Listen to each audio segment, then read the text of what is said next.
Two homeless twin sisters whisper into the young billionaire's ear, "Don't get in the car, your wife wants to kill you." The next day, 3 police cars were circling his house. The sun had barely risen over the horizon when Lily and Lucy, 5-year-old twins, snuck behind a rusty trash can in the parking lot of the imposing Rocha Enterprises. Their watchful eyes, far more perceptive than one might expect for their age, were fixed on an unusual scene unfolding a few yards away.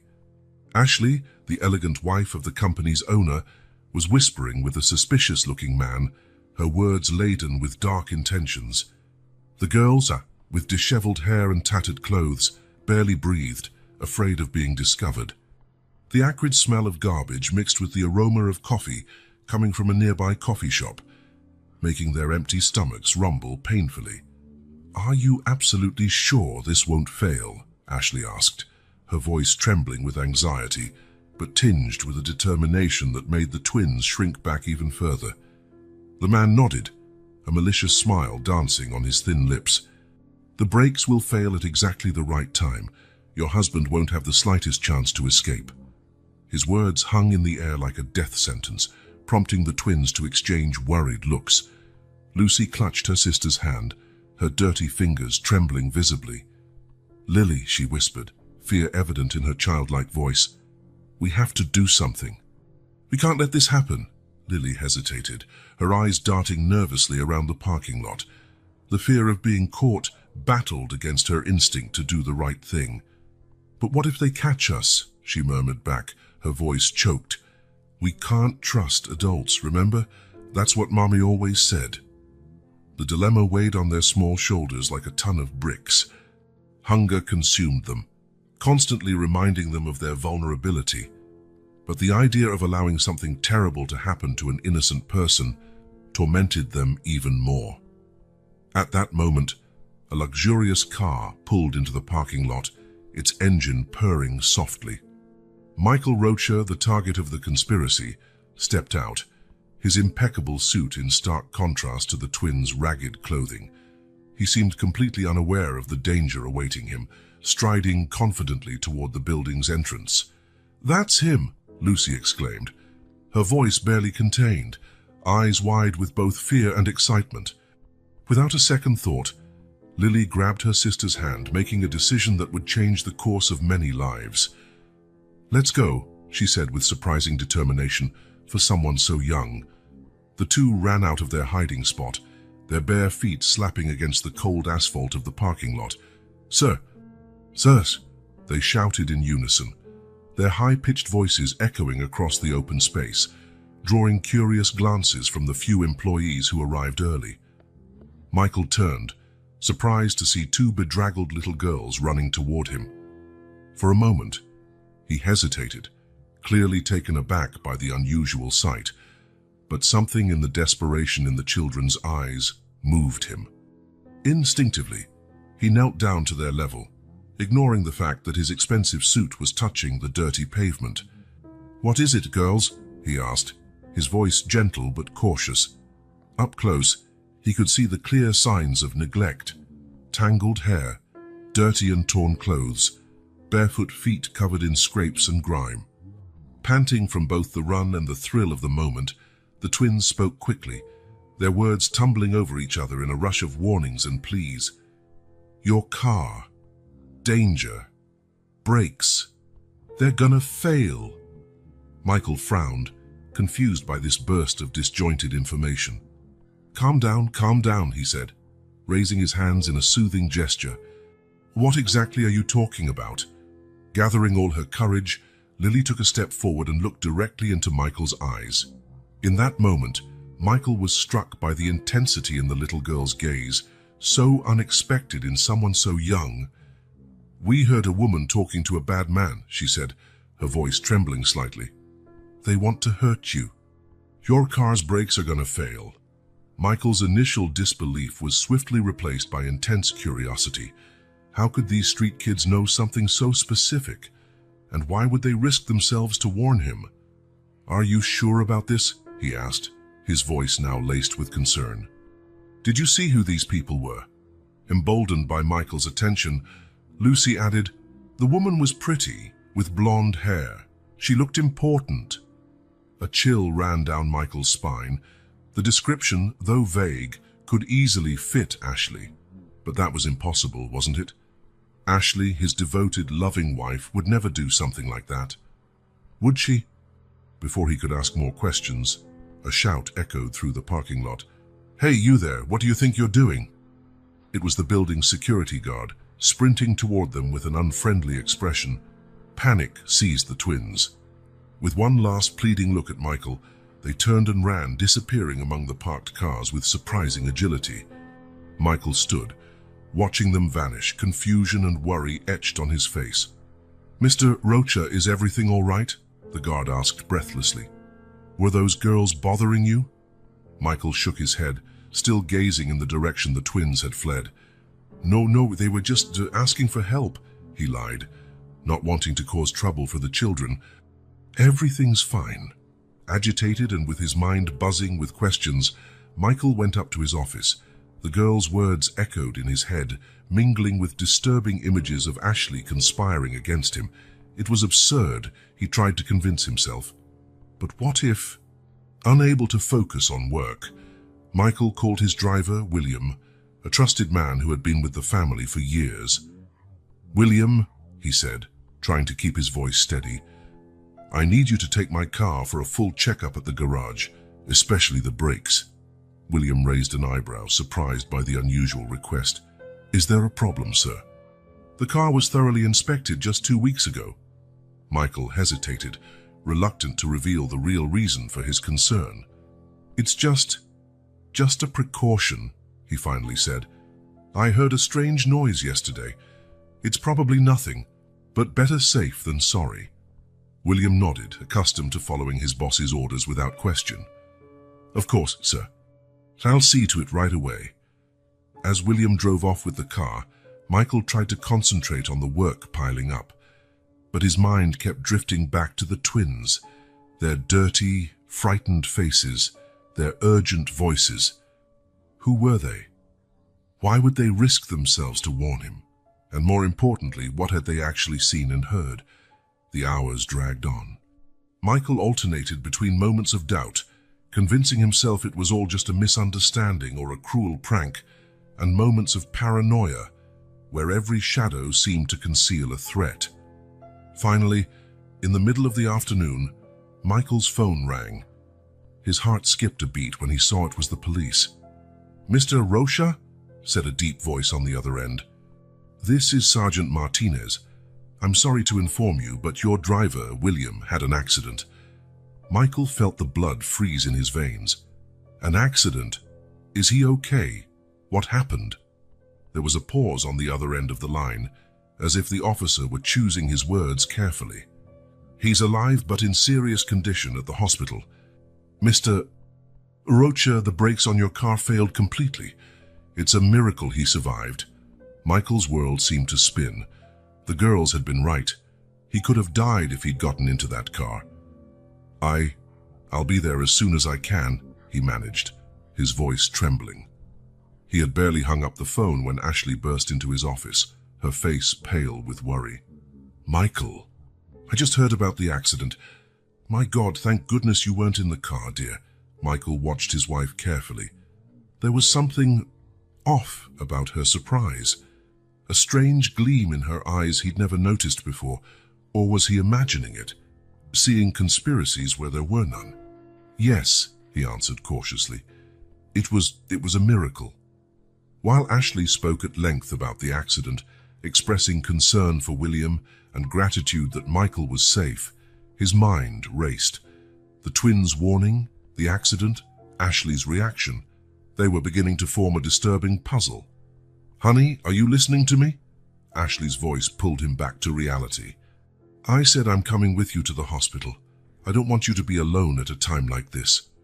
Michael nodded mechanically, unable to refuse without arousing suspicion. As they headed to the hospital, he couldn't stop glancing at Ashley from the corner of his eye. Every gesture, every word now seemed charged with hidden meaning. At the hospital, the gravity of the situation became even clearer. William was in the ICU, fighting for his life, The doctors spoke of multiple organ failure due to the impact, of the need for emergency surgeries. Michael felt the weight of guilt pressed down on him. If not for those mysterious girls, it could have been him lying in that hospital bed, or worse. In the days that followed, Michael couldn't get the twins out of his mind.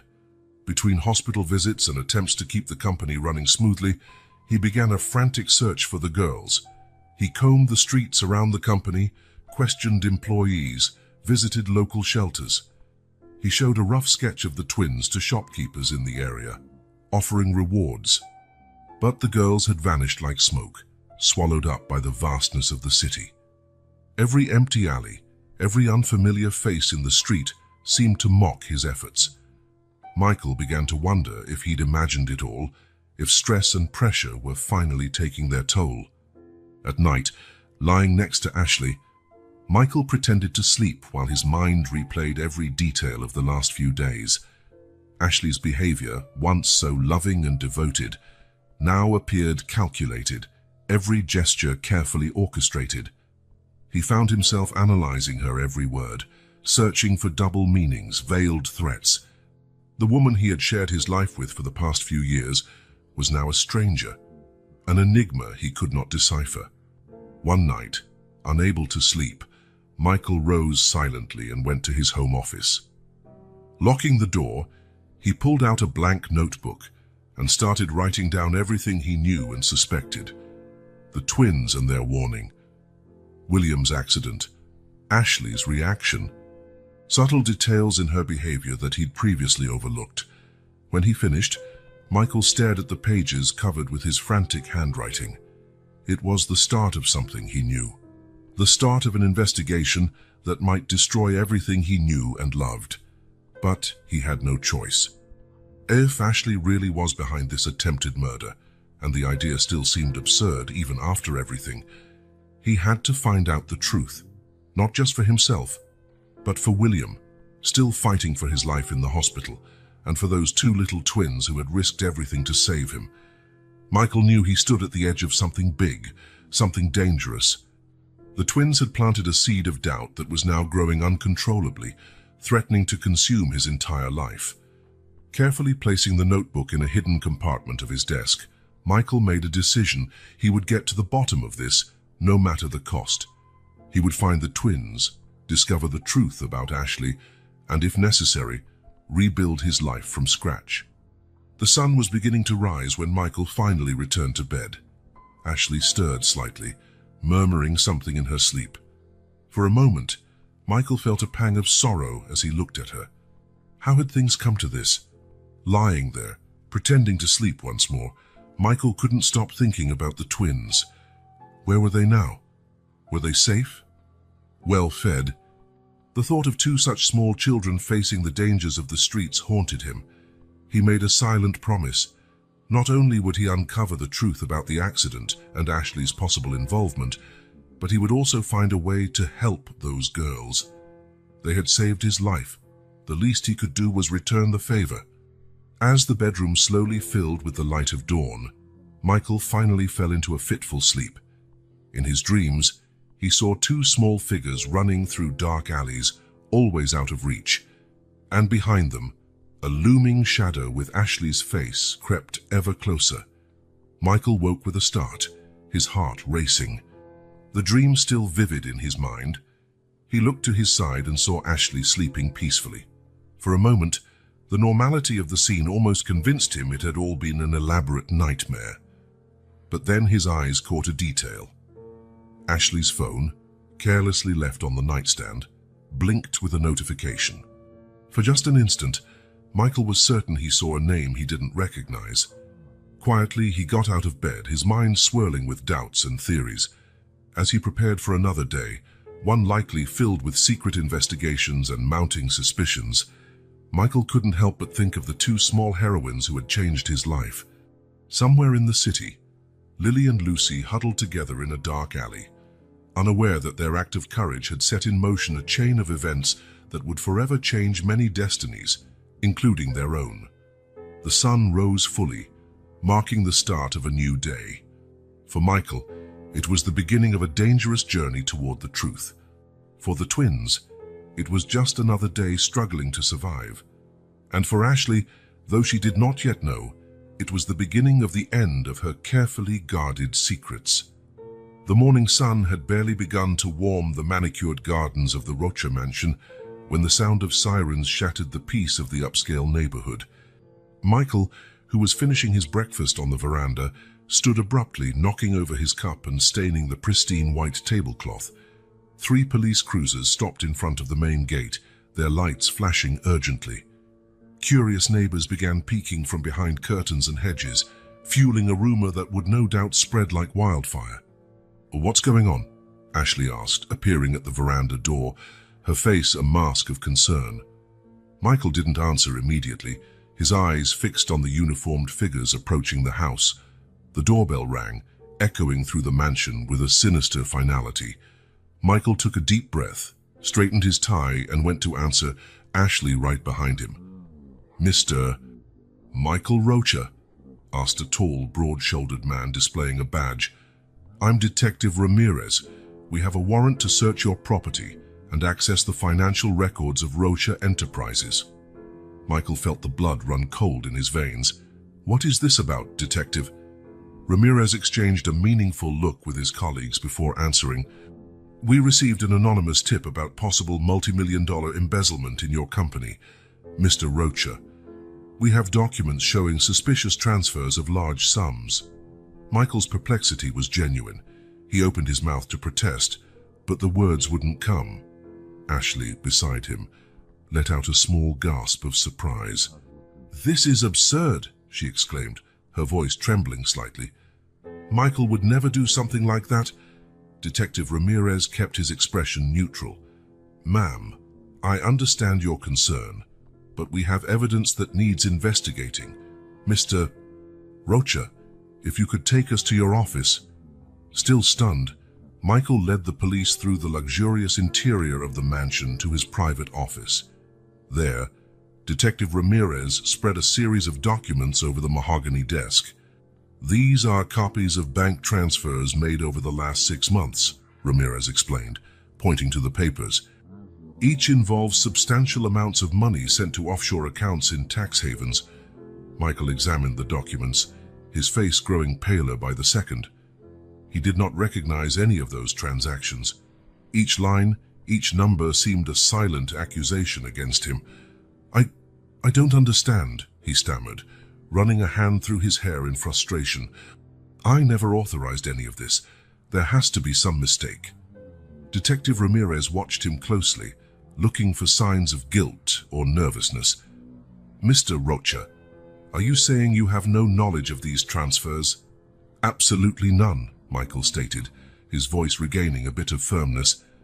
"I can assure you I never authorized anything like this." At that moment, Ashley intervened. "Detective, clearly there's been a mistake. Michael is an honest man. He built this company from the ground up. Why risk everything now?" Ramirez nodded but kept a skeptical gaze. "Ma'am, I understand your position, but we need to investigate every possibility. Mr. Rocha, who else would have access to the company's accounts to make such large transfers?" Michael frowned in thought. "Only me and our chief accountant, Mr. Alvarez, have authorization for transactions of this magnitude." "Then we'll need to speak with Mr. Alvarez immediately," Ramirez declared. "Can you call him here?" With trembling hands, Michael picked up the phone and dialed the accountant's number. The conversation was brief and tense, with Michael succinctly explaining the situation. While they waited for Alvarez to arrive, the police began to search the office, photographing documents and collecting evidence. Michael watched it all with a mixture of shock and disbelief. How had his life unraveled so quickly? Half an hour later, a visibly anxious Alvarez entered the office.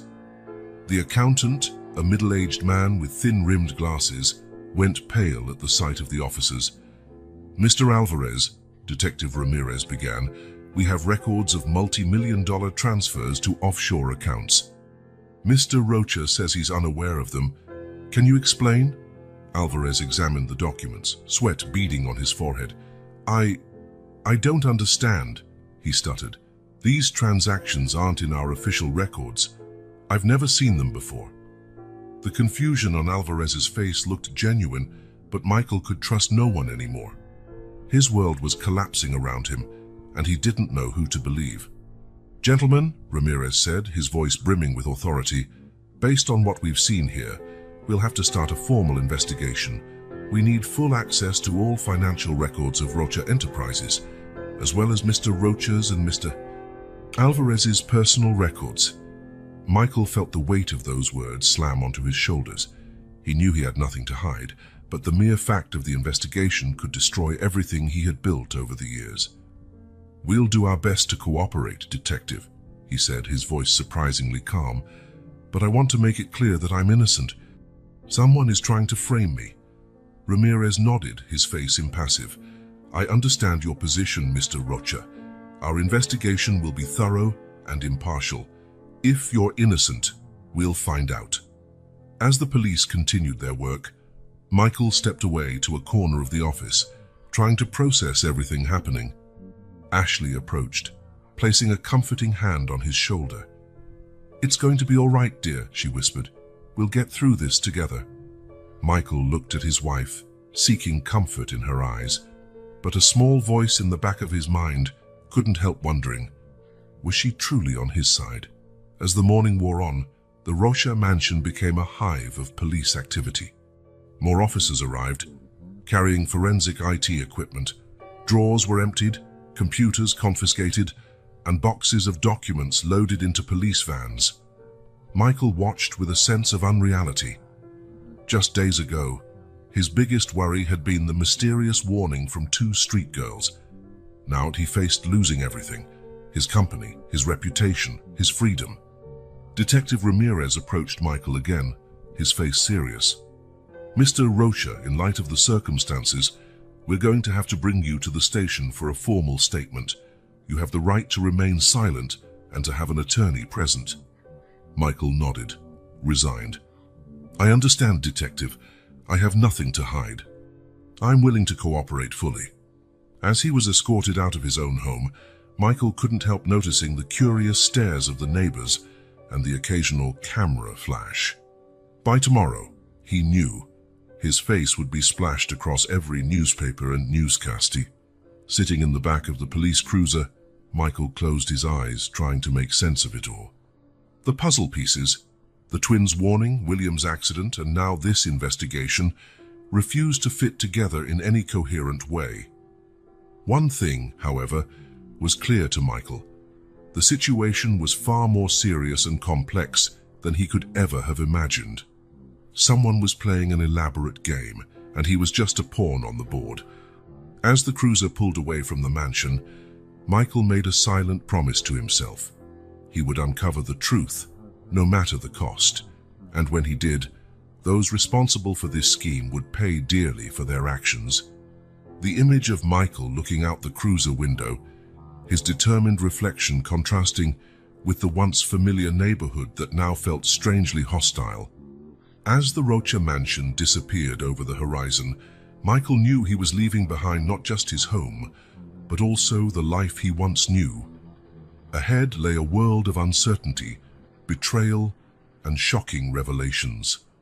Dawn had barely touched the concrete streets when Michael Rocha left his mansion, dressed inconspicuously so as not to attract attention.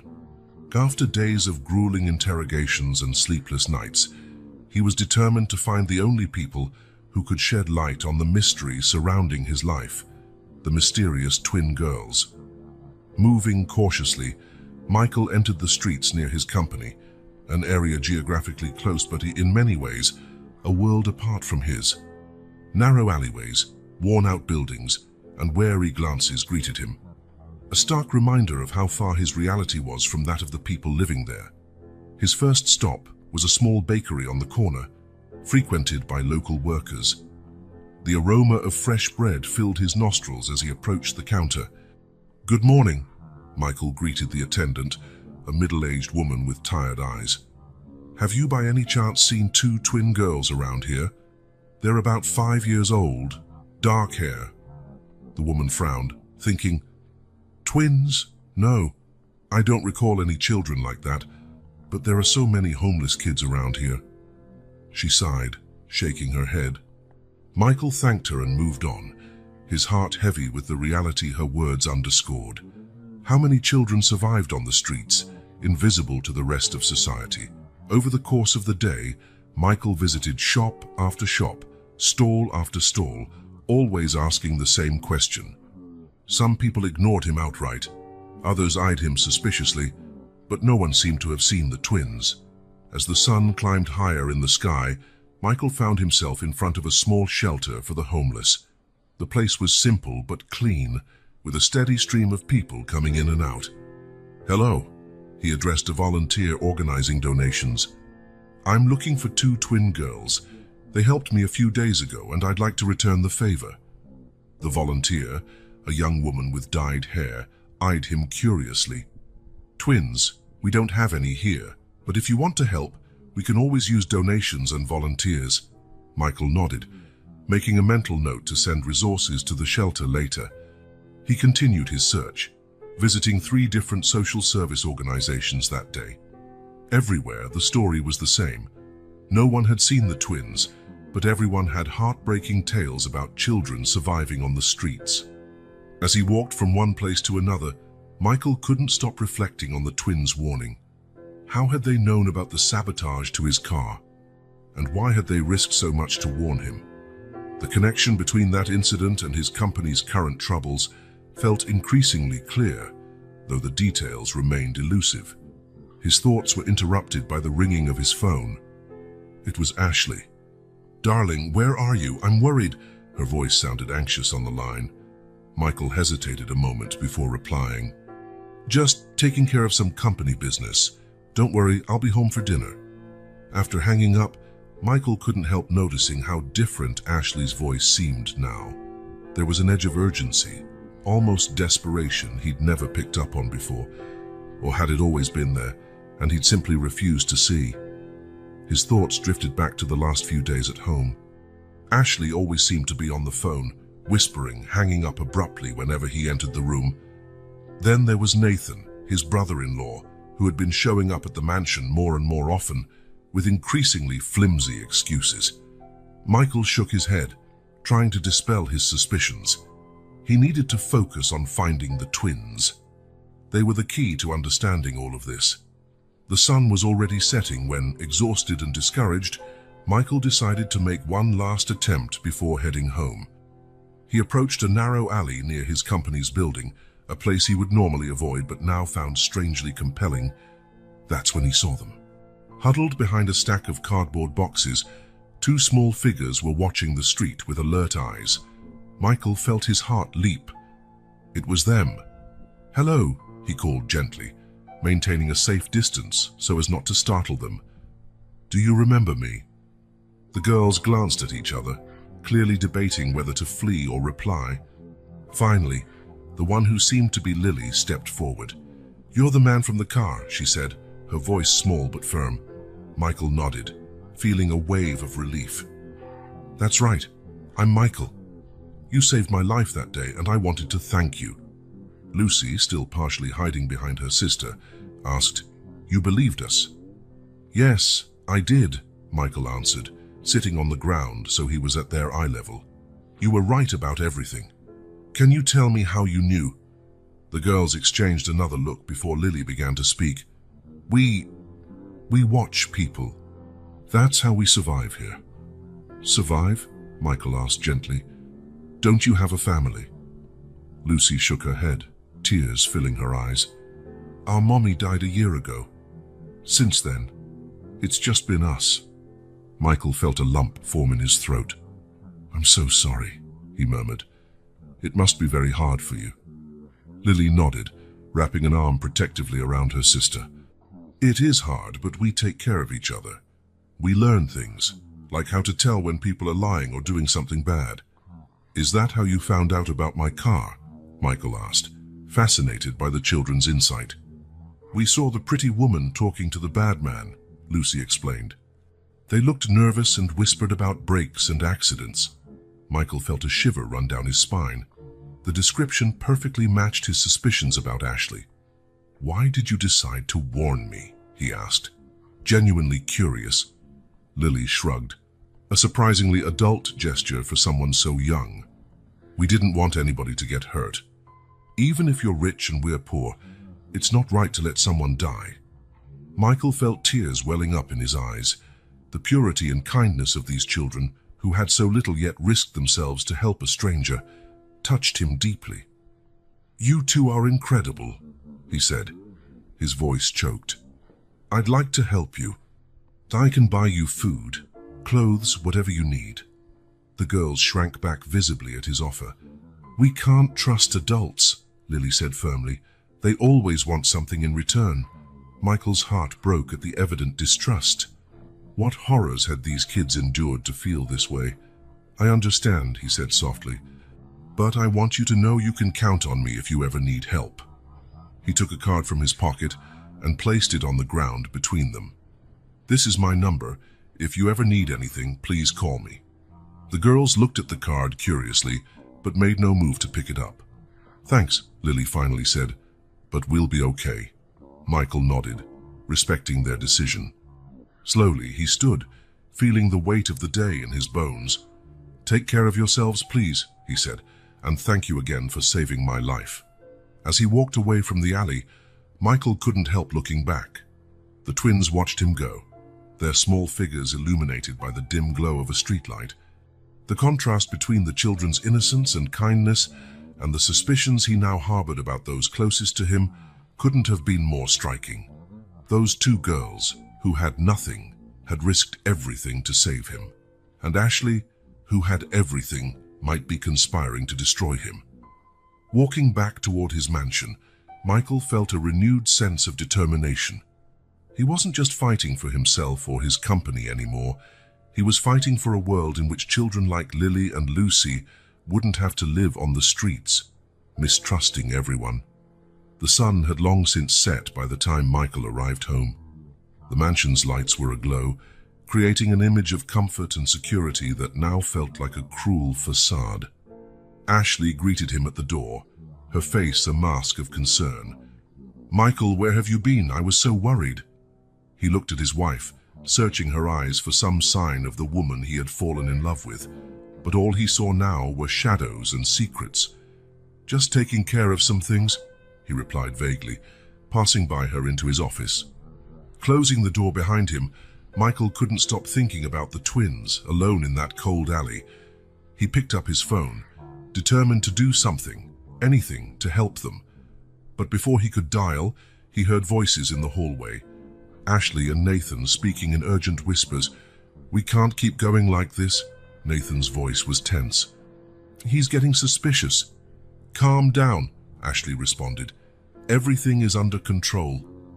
Michael felt his heart tighten. The puzzle pieces were coming together, forming a picture he didn't want to see but could no longer deny. Sitting in his leather chair, surrounded by the luxury that now seemed hollow, Michael made a silent promise. He would find the truth, protect those girls, and somehow navigate this labyrinth of betrayals and lies. Michael gazing out his office window, the city lights twinkling in the distance. Somewhere out there, two small heroines struggled to survive, while here in his own home, a conspiracy was unfolding. The quest for the truth was only beginning, and Michael knew the road ahead would be long and perilous. Michael Rocha stood by the window of his office, watching the frantic city below. His mind, however, was far away, lost in a maze of suspicion and conspiracy theories. The past few weeks had been a whirlwind of emotions and discoveries, each more disturbing than the last. With a heavy sigh, he turned to his computer and opened an encrypted email. It was the reply he'd been waiting for from Sentinel Security, a highly recommended cybersecurity firm known for its discretion. "Mr. Rocha, as requested, we performed a comprehensive analysis of Rocha Enterprises systems. Our findings are, to say the least, concerning. We detected multiple unauthorized logins to the financial systems over the past 6 months. These logins were carried out using high-level credentials, indicating an internal breach. We recommend a more in-depth investigation and the immediate implementation of additional security measures. Sincerely, Marcus Chen, Director of Operations, Sentinel Security. Michael felt a knot tighten in his stomach. His suspicions were confirmed, but reality was even worse than he'd imagined. Someone inside the company, someone with top-tier access, was orchestrating the theft. Wasting no time, Michael buzzed his intercom. "Sandra, please call the maintenance team. Tell them it's urgent." Half an hour later, under the pretext of updating the security system, Michael personally oversaw the installation of hidden cameras in his office and the building's common areas. He knew he was treading on ethically shaky ground, but felt he had no choice. In the days that followed, Michael existed in a constant state of hypervigilance. Every conversation, every glance, every employee gesture was scrutinized for signs of betrayal. Two people in particular drew his attention: Ashley and Nathan. Nathan, his brother-in-law and the company's finance manager, seemed perpetually on the verge of a nervous breakdown. Michael often caught him making furtive phone calls from the building's more secluded corners, always glancing over his shoulder as if expecting to be caught. One particularly tense afternoon, Michael overheard Nathan whispering urgently into his phone, "I can't talk right now. Yes, I know the deadline is coming. I'll do my best, but I can't guarantee anything. No, don't pressure me." When Nathan noticed Michael's presence, he hung up abruptly, forcing a smile that didn't reach his eyes. "Oh, Michael. Just sorting out a few issues with a supplier. Nothing to worry about." Michael nodded, feigning belief. "Sure, Nathan. Let me know if you need help." At night, at home, Michael's suspicions extended to Ashley as well. During dinner, she casually mentioned a recent financial transaction in the company that, in theory, she shouldn't know about. "So, darling," Ashley said between bites of salad, "I heard the merger with Technova is going well. Must be a relief after that complicated transfer to the Cayman Islands last month." Michael almost choked on his wine. The transfer to the Cayman Islands was highly confidential, known only to a select group of executives. How did Ashley know about it? Maintaining his composure, Michael replied vaguely, "Ah yes, business has its ups and downs, but I'd rather not bring work to the dinner table. How was your day?" As Ashley droned on about her routine, Michael felt his heart hammering. The puzzle pieces were lining up in ways he desperately wished they weren't. That night, after Ashley fell asleep, Michael slipped into his home office. Locking the door, he retrieved a black notebook. It was his secret dossier, where he meticulously documented every suspicious activity, every strange conversation, every odd detail. Pen hovering over the page, he hesitated. Writing down suspicions about his own wife felt like a betrayal. But he knew he had to remain objective. He couldn't let personal feelings cloud his judgment. With a heavy sigh, he began writing. June 14th. Ashley displayed knowledge of a confidential transaction, Cayman Islands. Unknown source of information, possible internal leak.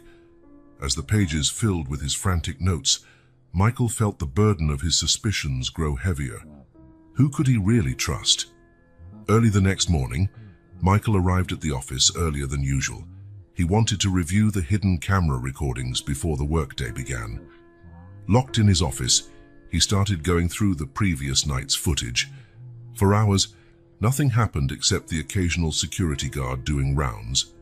But then, just after midnight, two figures appeared on screen. Michael leaned forward, eyes wide with surprise and horror.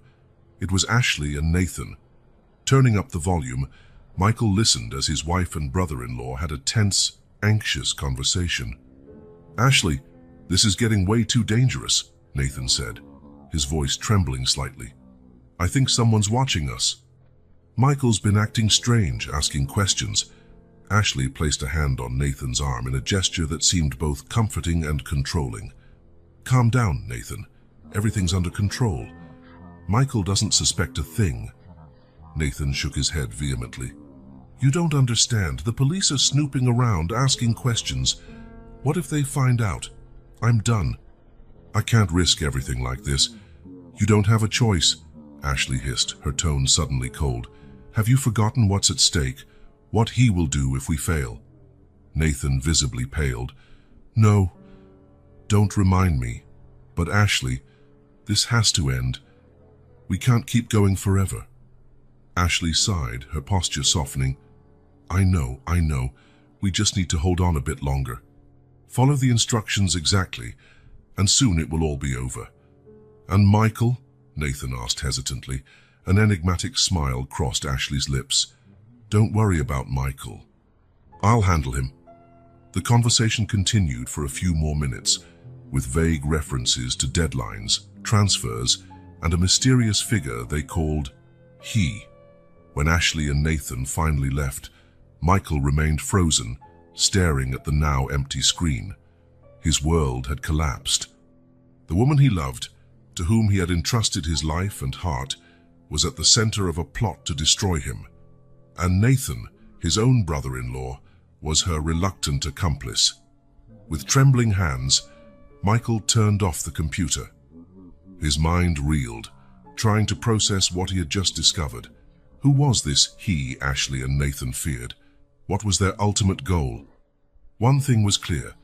He couldn't trust anyone, not even the police, who might be compromised or simply fail to grasp the complexity of the situation.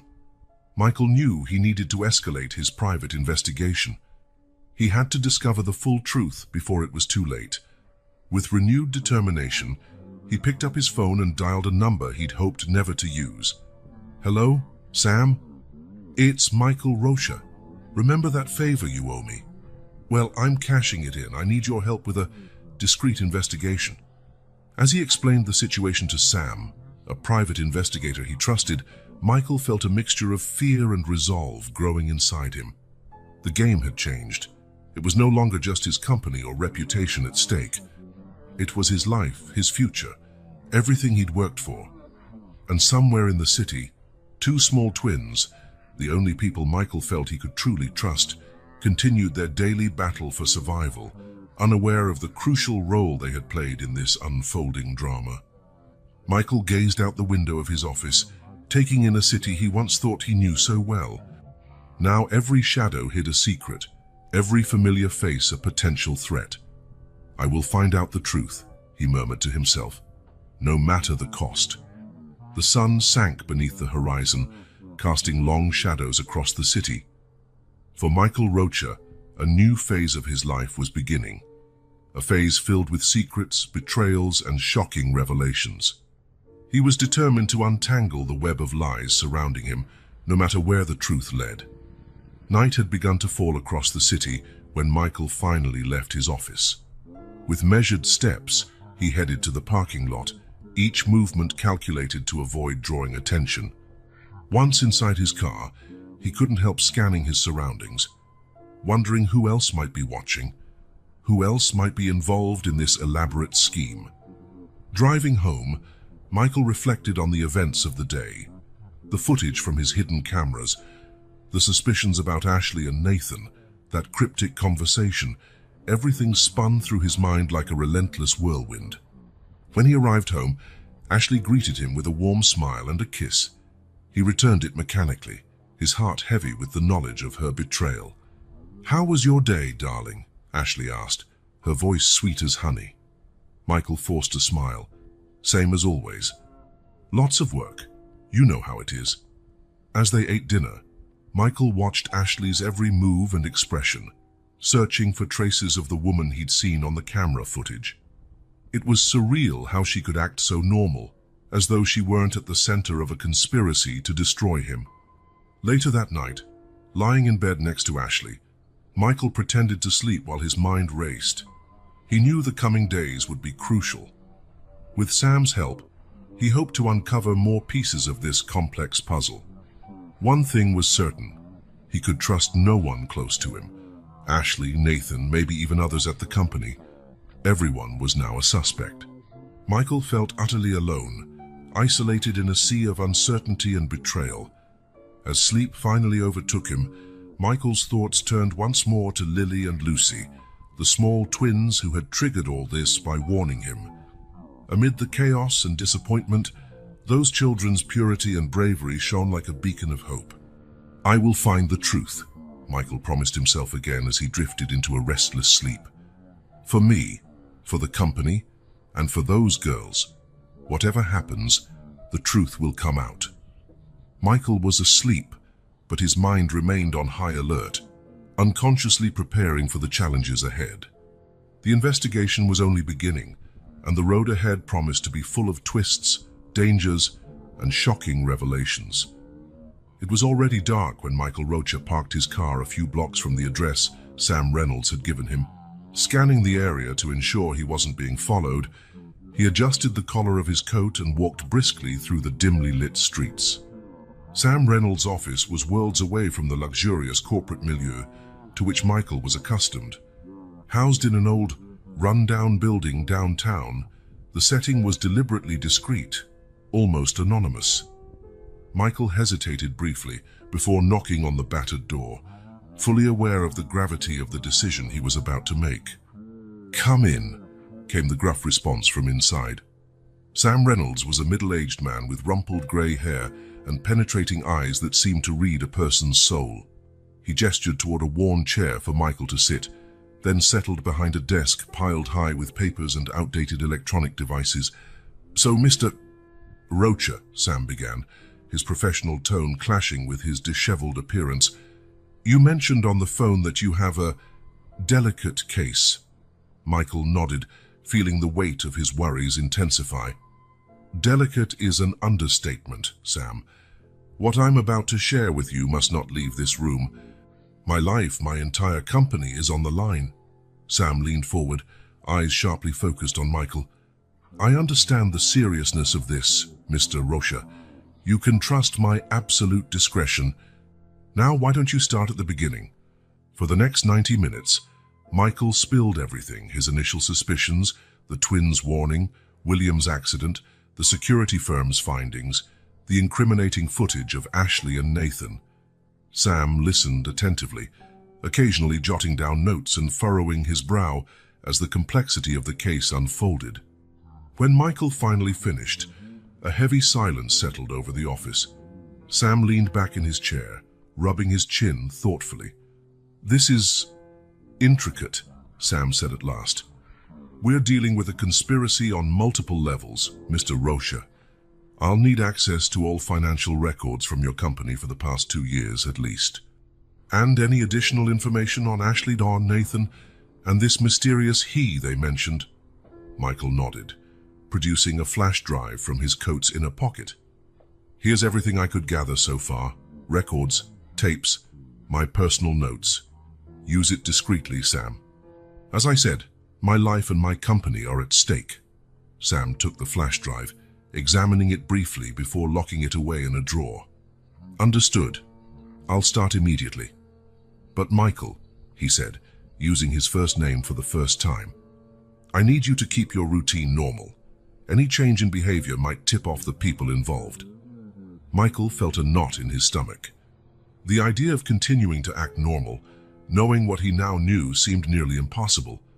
"How long do you think it'll take to get some concrete answers?" Sam shook his head. "Hard to say. Complex financial schemes like this can take weeks, even months, to fully unravel, but I promise to keep you updated." Michael stood, feeling both relieved to share his burden and anxious about what lay ahead. "Thank you, Sam. I'll be waiting." Leaving Sam's office, Michael felt the weight of what he faced, maintaining appearances, carrying on as if nothing were wrong, all while he was torn apart by doubts and suspicions. The days that followed were a test of Michael's self-control. By day, he was the confident and charismatic CEO, running meetings, making critical decisions, smiling and joking with employees. But each interaction with Ashley or Nathan was a carefully staged performance. A week after hiring Sam, Michael was leaving the office when he noticed 2 familiar shapes hiding behind a car in the parking lot. His heart jumped when he recognized Lily and Lucy, the twins who had saved his life. Approaching cautiously, Michael called out softly, "Lily! Lucy! Is that you?" The girls emerged hesitantly from their hiding spot, their big, wary eyes fixed on him. Even in the dim lighting of the parking lot, Michael could see they looked thinner and more tired than the last time he'd seen them. "What are you doing here?" Michael asked gently, crouching down to their level. "It's dangerous to be out here so late." Lily, always the braver one, replied, "We're keeping an eye on things, to make sure the bad woman doesn't try to hurt you again." Michael felt a surge of emotion as he realized these children, who barely had enough to survive, were risking themselves to protect him. "You're both very brave," he said, his voice unsteady. "But I don't want you to be in danger because of me. Let me help you. I can find you a safe place to stay with food and clothes." Lucy shook her head vigorously, stepping back. "We can't. Adults always want something in return." Michael's heart ached at their evident distrust. "I understand why you feel that way, and you're right to be cautious. But I promise, I don't want anything in return. I just want you to be safe." The twins exchanged glances, clearly debating internally. Finally, Lily spoke. We'll think about it." "All right," Michael agreed, not wanting to pressure them. "But please, be careful. And if you need anything at all, call me." He offered his card again, which Lily hesitantly accepted this time. Watching the twins disappear into the night once more, Michael felt a renewed sense of purpose. He wasn't just fighting for himself now. He was fighting for a world where children like Lily and Lucy didn't have to live in constant fear and hardship. Days turned into weeks, and Sam Reynolds' updates began painting a disturbing picture. The investigator had uncovered a web of complex financial transactions involving dozens of offshore accounts and shell companies. In one of their secret meetings, Sam spread a series of diagrams and documents across his worn desk. "It's like a financial spiderweb," he explained, pointing to the complex flowcharts. "Each suspicious transaction branches out into several more, creating layer upon layer of obscurity." Michael studied the diagrams, feeling a mix of awe at the scheme's ingenuity and horror at its scale. "And where is all this money going?" he asked, dreading the answer. Sam frowned, picking up another document. "That's the most intriguing part. All the transactions seem to converge on one single entity, a holding company in a tax haven, but the identity of the final beneficiaries remains a mystery." Michael felt a chill run down his spine.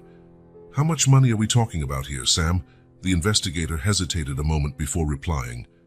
"Based on what I've tracked so far, we're talking tens of millions of dollars, possibly more." Michael felt like he'd been punched in the stomach.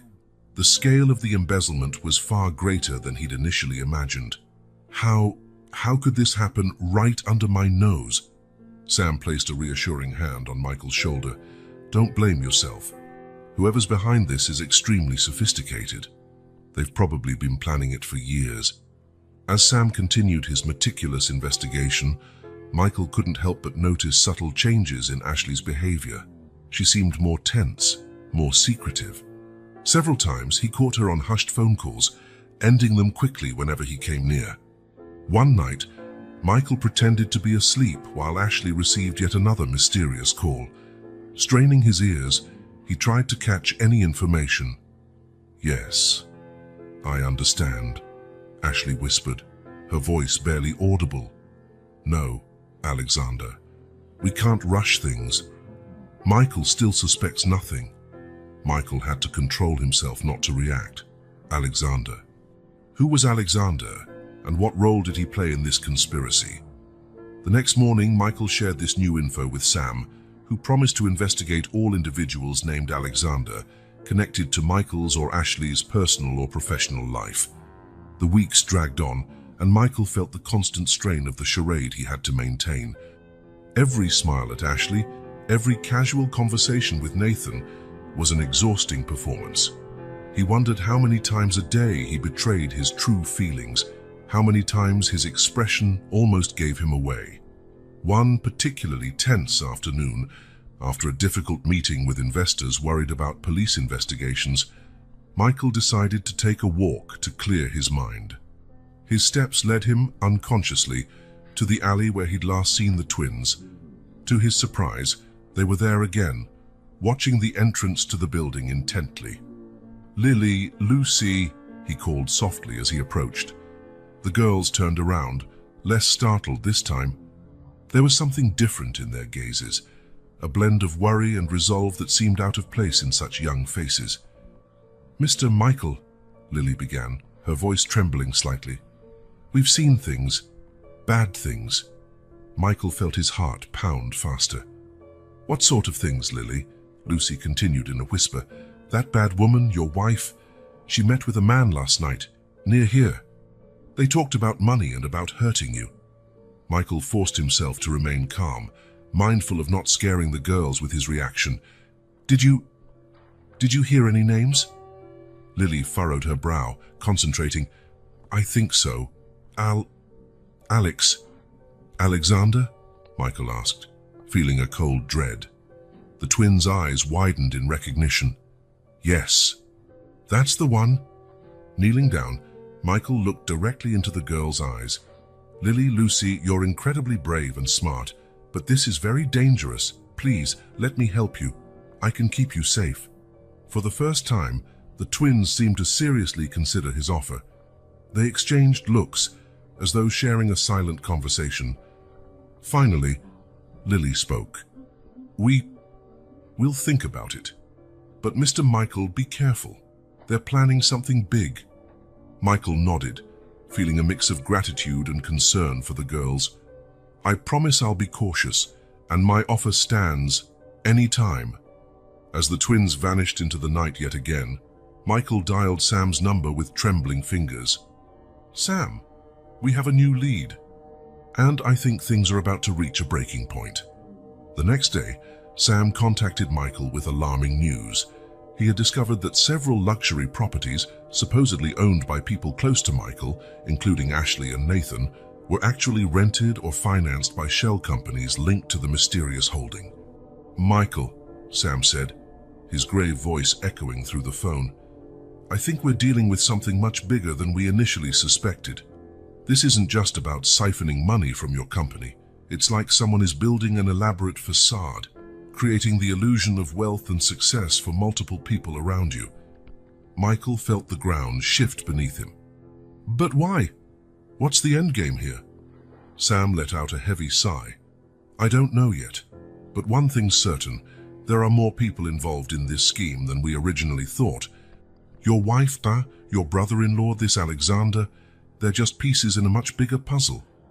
That night, lying next to Ashley, who was feigning sleep, Michael felt as though he were lying beside a stranger. The woman he thought he knew and loved had become an enigma, a potential threat. Every breath she took, every subtle movement, seemed loaded with hidden meaning and imminent danger. As sleep eluded him, Michael couldn't stop thinking about the twins. Lily and Lucy, two street kids, had proven more trustworthy and loyal than the people closest to him. The bitter irony did not go unnoticed. Dawn broke, marking the start of another day of pretense and hidden investigations. Michael got up, preparing himself for another performance as a carefree CEO and loving husband. But inside, he felt more determined than ever to expose the truth, no matter how painful it might be.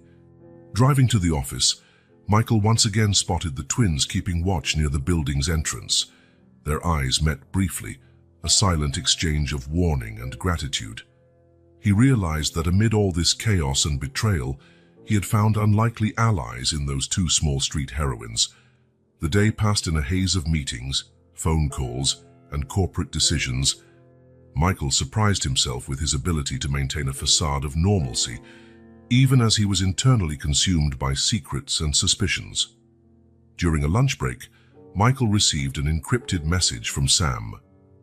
"Major discovery. Found a connection between Alexander and one of your old business rivals. Need to talk urgently. Same place, 10 p.m. Michael's heart raced. An old rival? The puzzle pieces were falling into place, but the picture forming was darker and more complex than he could have ever imagined. As the afternoon wore on, Michael noticed Ashley receiving another suspicious call. She walked away, whispering.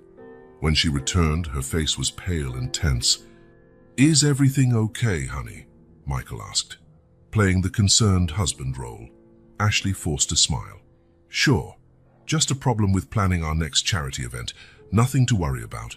Michael nodded, knowing full well each word was a lie. The charity event was likely code for something far more sinister. At exactly 10 p.m., Michael once again found himself in Sam Reynolds' discreet office. The investigator seemed more agitated than usual, his eyes gleaming with the excitement of fresh discoveries. "Michael, do you remember Thomas Blackwood?" Sam asked without preamble. Michael shivered at the name. "Of course, he was my main competitor about 10 years ago. Lost everything when I exposed his unethical business practices." Sam nodded gravely. "Well, it looks like Mr. Blackwood never forgot you. The Alexander we mentioned. He's Alexander Blackwood, Thomas's son." The revelation hit Michael like a punch to the gut. "You're telling me this entire conspiracy, all of it, is a carefully orchestrated vendetta by the Blackwoods?" "That's what it appears," Sam confirmed, "but it's even more complicated. The holding company we traced, it's registered under the name Diana Blackwood, Thomas's wife." Michael felt his head spin with the implications. A whole family conspiracy, planned over years, all to destroy him. But how did they convince Ashley and Nathan to get involved? Michael asked, his voice barely a whisper. Sam hesitated before responding. "Michael, there's one more thing you need to know. I found some old records. It looks like Ashley's family had business connections with the Blackwoods before you even met her." Michael's world seemed to crumble. Ashley wasn't just a reluctant accomplice. She might have been part of the plan from the start. Their marriage, their life together. It could all have been one massive lie. "I need some air," Michael muttered, standing abruptly. Sam nodded sympathetically, escorting Michael to the office door. "Be careful, Michael. Now that we know how deep this goes, you're in more danger than ever." Michael walked into the cold night, his mind a whirlpool of conflicting emotions and thoughts. As he wandered aimlessly through the city streets, he couldn't stop thinking about how his life had become a twisted nightmare. Unconsciously, his steps led him back near his company building. Then he saw them again, Lily and Lucy, the twins who had become his unlikely guardian angels. They were crouched in a nearby alley, keeping watch. Approaching them, Michael felt a sudden surge of clarity. Amid all the lies and betrayal, these two street children were the only ones he could truly trust. "Lily, Lucy," he called softly. The girls turned, their eyes lighting up with a mix of relief and concern upon seeing him. "Mr. Michael," Lily said, her voice trembling slightly, "we saw more things." "Bad things are about to happen." Michael knelt beside them, his heart heavy. "I know, girls, I know. But now, more than ever, I need you two to be safe. Please, let me help you." For the first time, the twins did not immediately reject his offer. They exchanged glances, as if holding another silent conversation. Finally, Lucy spoke. We think we can trust you." A wave of emotion hit Michael. "I promise I'll protect you. We'll face this together." Leading the twins away from danger, toward an uncertain future, Michael knew a new phase of his life was beginning. The silent investigation had revealed painful truths, but it had also shown him unlikely allies. Michael, Lily, and Lucy walked together into the night, three figures united against a conspiracy bigger than any of them had imagined. The road ahead would be dangerous and filled with challenges, but with the twins' innocence and courage by his side, Michael felt he had the strength to face whatever lay ahead. The silent investigation was over. Now, it was time to act. Michael Rocha spent yet another sleepless night, surrounded by piles of documents in his home office. The dim desk lamp cast unsettling shadows over the scattered papers, as if even they conspired to hide the truth he so desperately sought. His eyes burned from fatigue, yet he didn't dare stop. Any document, any bank statement, any old email could hold the key to unraveling the mystery that had consumed his life. Sam's discoveries about connections between the Blackwoods and his family had opened a Pandora's box, and Michael was determined to explore every dark corner. During this frantic search, his fingers found a dusty folder hidden in the back of an old file cabinet. Carefully, Michael opened it, nearly stopping cold when he saw its contents. It was an old, yellowed photograph. In it, two men smiled at the camera, arms around each other in a friendly gesture. Michael immediately recognized one of them as his father, younger and with fewer gray hairs. The other man sent chills down his spine. It was unmistakably Ashley's father, a man Michael knew only through pictures, as he was supposedly dead long before Michael met Ashley. "This can't be," Michael murmured, peering more closely. The setting appeared to be some sort of business event, with banners and partially visible logos in the background. Flipping the picture, he hoped to find a date or a note. On the back, in his father's unmistakable handwriting, he read, "Me and Robert, sealing the deal. May our children never discover the price of this success." A maelstrom of questions flooded Michael's mind. His father and Ashley's father knew each other. What deal was this? What price was his father referring to? And why was it so crucial that their children never find out? In the days that followed, Michael watched Ashley with new eyes. Every gesture, every word now seemed laden with hidden meaning. He noticed how she seemed more tense, more distracted.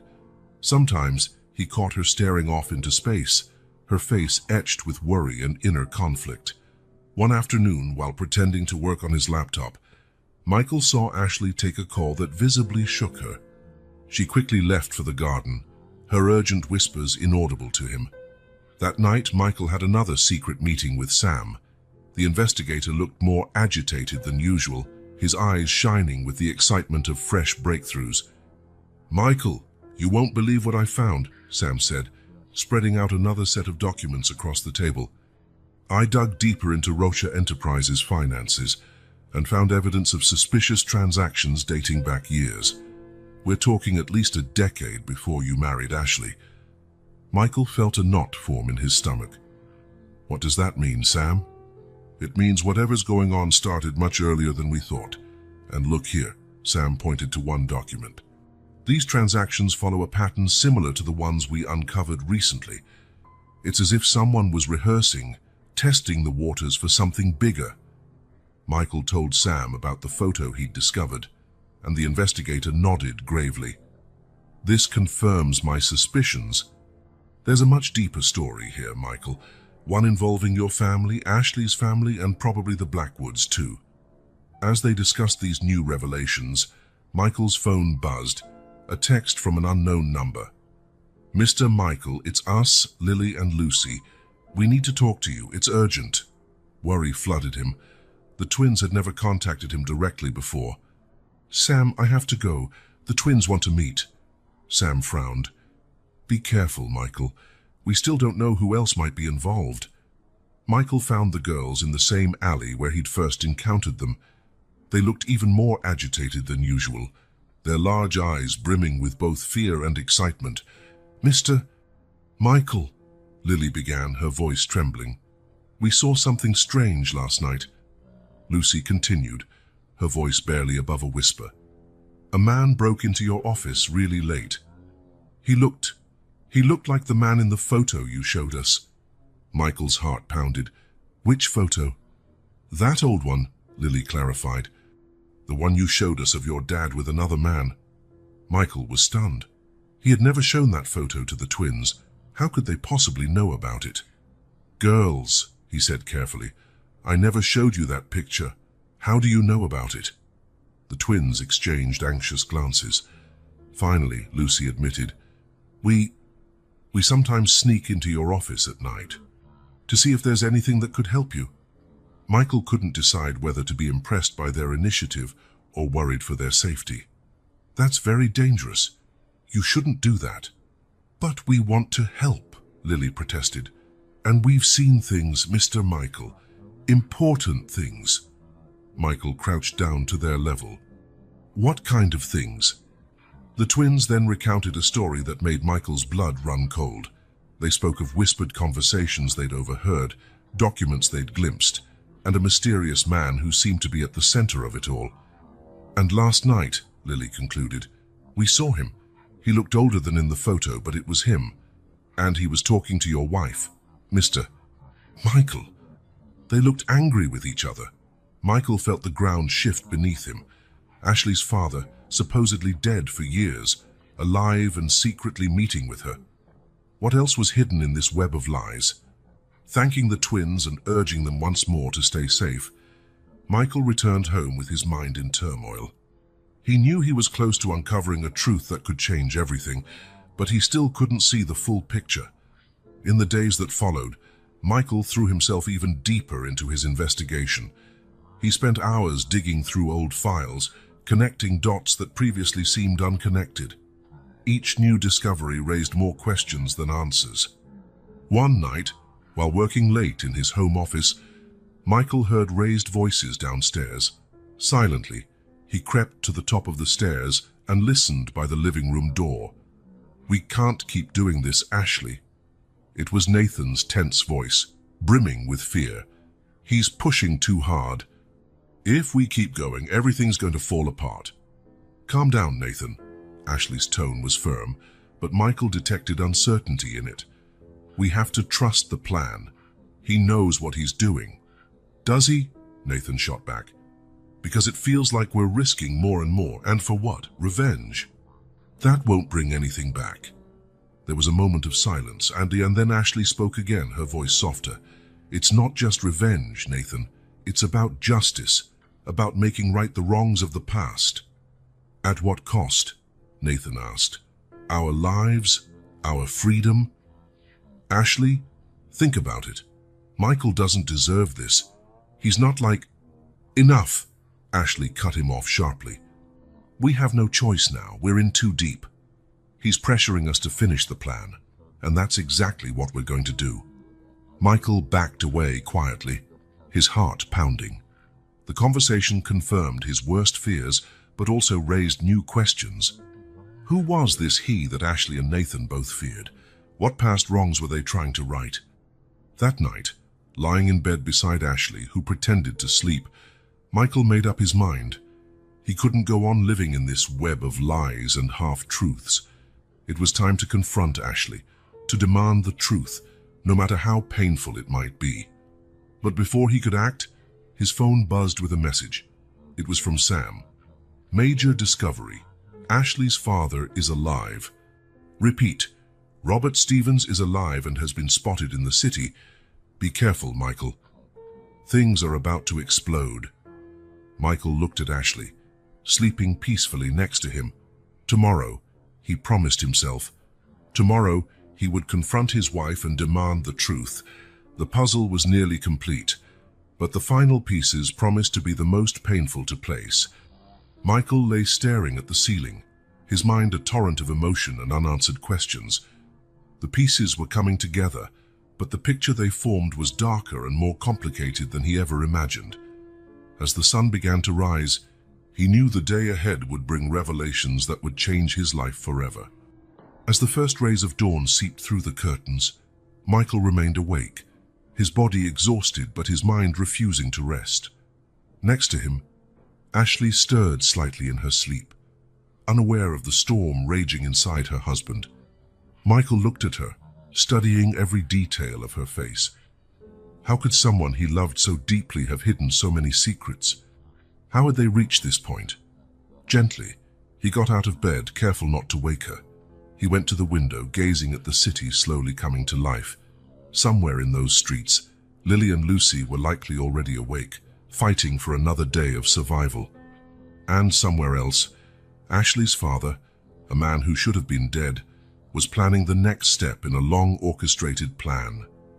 Michael closed his eyes, feeling the weight of all he had discovered and all that still lay ahead. He knew the coming hours would be crucial. The showdown with Ashley was inevitable, and with it would come a truth that could destroy everything he knew. Yet there was also a spark of hope. The twins, with their innocence and bravery, had proved invaluable allies, and Sam, with his relentless dedication, continued to unearth vital clues. Turning back toward the bed, Michael looked at Ashley once more. Despite everything, part of him still hoped there was some explanation. that somehow it could all be a terrible misunderstanding. Today, he whispered to himself, today it all comes out. With that resolve, Michael prepared to face the day that would irrevocably change his life. The final pieces of the puzzle were about to snap into place, revealing a picture that he knew could never be undone. Michael stood by the window, outlined against the sunrise, ready to face the new day and the uncertain future awaiting him. The puzzle was nearly solved, and the final picture promised to be as revealing as it was devastating. Michael's office was steeped in tense silence when Ashley walked in. She immediately noticed the grim expression on her husband's face and the stacks of documents spread across his desk. "Michael, what's going on?" Ashley asked, her voice quivering slightly. Michael lifted his eyes from the papers in front of him, his penetrating gaze locking onto Ashley's. "I think you know exactly what's going on, Ashley. It's time for the truth." He began laying out documents, photos, and transcripts of recordings across the desk. "I have evidence of embezzlement, suspicious conversations, secret meetings. And this," he paused, holding up the photo of his father with hers, "suggests there's a lot more to this story than you ever told me." Ashley visibly paled, her wide eyes fixed on the photograph. For a moment, it looked like she might deny everything, but then her shoulders sagged in defeat. I don't know where to start," she whispered, sinking into the chair opposite Michael's desk. "How about at the beginning?" Michael suggested, his voice firm but not devoid of compassion. Ashley took a deep breath, closing her eyes for a moment before speaking. "My family, we've been completely bankrupt for years, Michael. Everything you see, our house, our cars, our clothes, is all a facade." Michael nodded slowly, urging her to continue. "But it wasn't always like that," Ashley went on, her voice gaining strength. "There was a time the Stevens were as powerful as the Rocha family. Until..." She hesitated, looking directly at Michael. "Until your father ruined mine." Michael felt like he'd been punched in the gut. "What are you talking about?" "That photo," Ashley pointed to the image on the desk, "was taken on the day our fathers closed a big deal together. But your father, he used unethical tactics, Michael.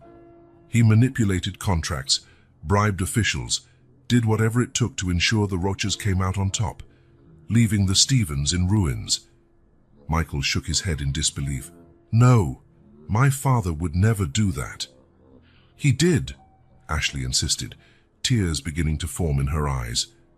"And that's what started all of this." She then described how her father, devastated by his losses, hatched an elaborate plan for revenge. He faked his own death to work from the shadows, manipulating Ashley and Nathan to infiltrate Michael's life and business. Our marriage started as part of that plan," Ashley admitted, her voice breaking. "I was supposed to get close to you, earn your trust, and then destroy me," Michael finished, his voice tinged with pain and anger. Ashley nodded, tears now streaming down her face. "But something happened, Michael. Something none of us anticipated. I fell in love with you." "Really?" She explained the complex financial scheme they used to siphon funds from Rocha Enterprises, detailing each person's role. Diana, Ashley's mother, handled the offshore accounts. Nathan, enticed by promises of wealth and power, executed the internal transfers. And Alexander Blackwood, son of a former Stevens ally, provided the legal and financial infrastructure. "It was all orchestrated by my father," Ashley concluded. He's obsessed, Michael. Revenge has consumed his life, and he dragged us all down with him." Michael listened in a state of shock, his mind struggling to process the enormity of the revelations. His own father's part in the Stevens family tragedy rocked him to the core. "Why are you telling me all this now?" he finally asked. Ashley looked at him, her eyes red and swollen from crying. "Because I can't take it anymore, Michael. The guilt, the lies, it's tearing me apart, and because, despite everything, I do love you. I know you probably don't believe me, but it's true." She stood, walking around the desk to face him. "I know I don't deserve your forgiveness. What we did, what I did, is unforgivable. but you deserve to know the truth." Michael sat in silence for a long moment, the weight of her confession pressing down on him. When he finally spoke, his voice was low and steady. "You're right, Ashley, I did deserve the truth. And now that I have it, I need time to process all this." Ashley nodded, understanding what remained unsaid. She slowly walked to the door, pausing for a moment before leaving. "I'm sorry, Michael, for everything." When the door closed behind her, Michael sank into his chair, feeling as if his entire world had flipped upside down. The truth had finally emerged, but instead of clarity, it felt like a bottomless pit of new moral dilemmas. As night fell, Michael remained in his office, grappling not only with Ashley's betrayal, but also with the tarnished legacy of his own father. The puzzle was complete, but the image it revealed was more complex and painful than he could ever have imagined. Hours passed, and Michael stayed motionless, Ashley's confession echoing in his mind. The moon was high in the sky when he finally rose, his legs stiff from lack of movement. He walked to the window, gazing at the city lights that never slept. Somewhere out there, Ashley's father, a man he never met who had nearly orchestrated his downfall, was likely plotting his next move. And in another corner of the city, two small twins, Lily and Lucy, were sleeping in some cold, dark alley, oblivious to the pivotal role they had played in all this. Michael thought about his own father, a man he'd always seen as a paragon of integrity and ethics in business. The revelation of his father's past deeds shook the very foundations on which Michael had built his life and career. With a heavy sigh, he looked at the photo that started it all. Two smiling men, unaware of the legacy of pain and betrayal their actions would unleash. "What do I do now?" Michael murmured, feeling the weight of responsibility bear down on him. He knew difficult decisions lay ahead, about his marriage, his company, and a future that now seemed uncertain. But one thing was clear: the truth, however painful, was the first step toward healing. As the first light of dawn filtered through the window, Michael made a silent vow. He would face the consequences of these revelations head-on. He would right the wrongs of the past, his own and his father's, and somehow find a path to redemption for himself, for Ashley, and for everyone caught in this intricate web of revenge and deceit. Michael stood, bathed in the morning sun, determined to face the day and the uncertain future that awaited him. The truth had come to light, and now it was up to him to write the next chapter in this turbulent story. The sun had barely risen when Michael Rocha, accompanied by a team of federal agents, arrived at the address Ashley had provided. It was a modest house in the city's outskirts, an unlikely location for the mastermind of such an elaborate revenge plot. Michael's heart pounded as the agents took their positions. This was it, the final confrontation with the man who had manipulated his life from the shadows for so long. "Mr. Stevens," the lead agent's voice boomed through a megaphone. "We know you're inside. Come out with your hands up." For a few tense moments, nothing happened. Then, slowly, the front door opened. Robert Stevens, Ashley's father, emerged with his hands raised. His eyes immediately locked onto Michael's, a mixture of defiance and resignation. "So the game's finally over," Stevens said calmly as the agents handcuffed him. Michael stepped forward, facing the man who had been the architect of so much chaos and pain. "Why?" he asked simply. "Why go this far?" Stevens let out a bitter laugh. "You wouldn't understand, boy. Your father took everything from me. My company, my reputation, my future. This was my life these last years, planning, waiting, carrying out my vengeance." As Stevens was led away, Michael stood there, feeling oddly empty. The man's arrest should have been a relief, yet it left him with more questions than answers. In the days that followed, the full truth came out. Ashley and Nathan, keeping their promise, cooperated fully with the authorities. They provided documents, emails, and recordings, everything needed to dismantle the scheme. Diana Stevens, Ashley's mother, was arrested while trying to flee the country. Alexander Blackwood was caught in his office, in the midst of a desperate attempt to destroy evidence.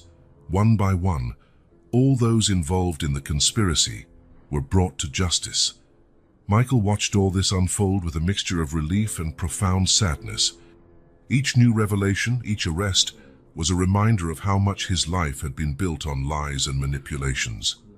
A week after Robert Stevens's arrest, Michael found himself sitting in his office with Ashley. The air between them was heavy with unspoken words and unexpressed feelings. I don't know what to say, Michael. Ashley finally broke the silence, her voice trembling. I know an apology isn't enough, but I truly am sorry for everything. Michael studied her for a long moment. Despite it all, part of him still loved the woman sitting before him. But that love was now tainted by betrayal and deception. I believe you, Ashley, he said softly. I believe you're sorry, and I appreciate that you finally told me the truth. But it's not enough, Ashley finished, silent tears running down her cheeks. Michael nodded slowly. I can't stay in this marriage. The trust was broken in a way I don't know can ever be repaired. Ashley closed her eyes, accepting Michael's words with painful resignation. I understand. And I respect your decision. In the months that followed, Michael poured himself into restructuring not just his company, but his entire life. He hired a team of independent auditors to review every aspect of Rocha Enterprises, determined to address any injustices, past or present. During this process, Michael discovered the full extent of his father's unethical actions. Families who had lost everything, smaller companies crushed, lives irreparably altered by greed and unbridled ambition. With renewed resolve, Michael set up a compensation fund.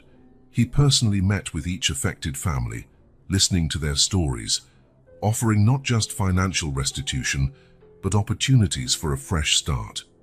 I can't undo what my father did, he told one such family, but I can try to correct the wrongs of the past and build a better future. As he worked to make amends, Michael reevaluated his own values and priorities.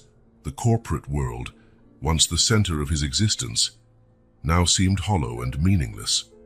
During this period of introspection, his thoughts often returned to Lily and Lucy, the little girls who had saved his life and inadvertently exposed the entire conspiracy. Where were they now? Were they safe?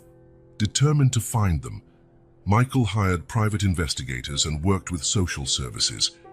Weeks passed with no success, until finally, on a rainy afternoon, he received the call he'd been waiting for.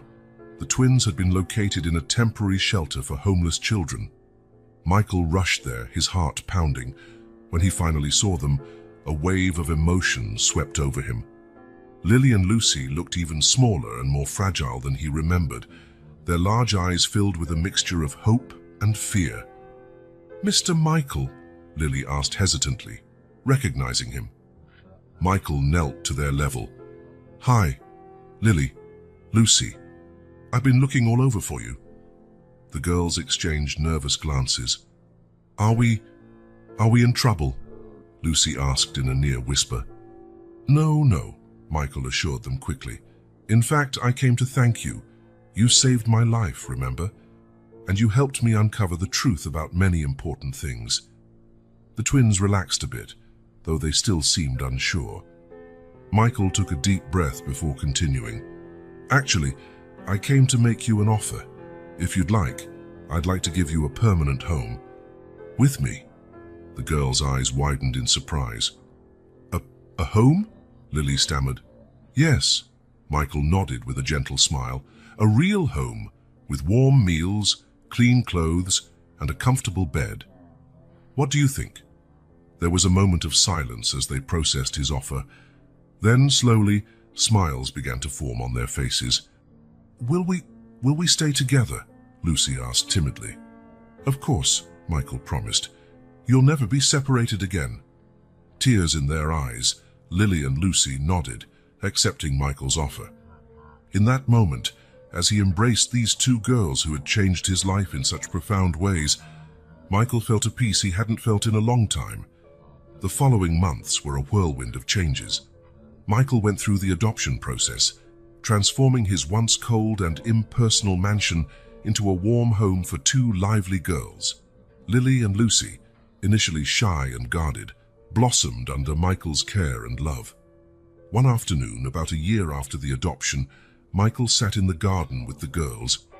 They had just finished planting a small vegetable patch, their hands covered in dirt, their faces beaming with happiness. "Girls," Michael began softly, "do you know why it's important to be honest and do the right thing even when it's hard?" Lily and Lucy glanced at each other thoughtfully before Lily answered, Because it's the right thing to do." Michael smiled, proud. "Exactly. And you see, in business and in life, it can be tempting to take shortcuts or do wrong to get ahead. But in the end, integrity is what truly matters." The girls listened carefully, absorbing every word. "I promise you," Michael continued, "I'll always try to do the right thing, to be an example of integrity. And I hope you'll carry those values with you wherever you go." Lucy, the quieter of the two, surprised Michael by speaking up. "Like when we decided to warn you about the car, even though we were scared." Michael felt tears welling up. "Exactly, my love. You were incredibly brave and showed true integrity that day. And look how that decision changed our lives." As the sun set on the horizon, Michael hugged Lily and Lucy, feeling a deep sense of gratitude. Through all the lies, betrayals, and pain, he had found a precious truth: the unconditional love of two little girls who had risked everything to do what was right. Michael, Lily, and Lucy, united not by blood but by choice and love, looked toward the future with hope and determination. A new chapter in their lives was opening, one built on honesty, integrity, and the redemptive power of genuine love. And so, as the stars began to dot the night sky, Michael made a silent pledge. The legacy he left for Lily and Lucy, and for the world, would be one of unwavering integrity and boundless compassion.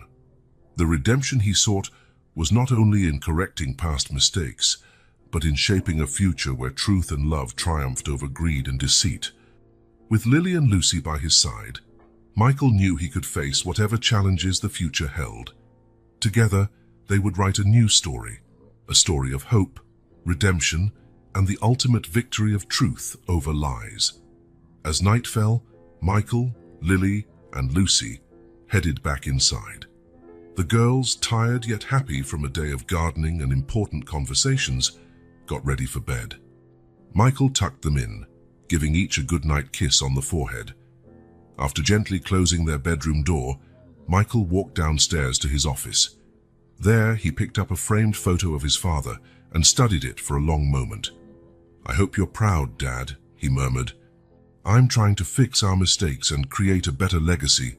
Replacing the photo, Michael went to the window. The city lights sparkled in the distance, full of promise and possibility. He thought of all the lives affected by this journey: Ashley, Nathan, the Blackwoods, the families he was helping to compensate. Each was part of this complex story of redemption. With a deep sigh, he turned back to his desk. On it lay a new contract, an agreement to convert part of his company into a foundation dedicated to helping children living on the streets. It was his way of honoring Lily and Lucy and every child like them who needed a chance. As he signed the document, Michael felt a calming sense of peace. The path ahead would still be challenging, but for the first time in a long while, he felt genuinely hopeful about the future. "A new beginning," he said quietly, a faint smile forming on his lips. And with those words, the final chapter comes to a close, leaving Michael Rocha not just as a redeemed man, but as someone determined to spread that redemption to the world around him, one act of kindness at a time.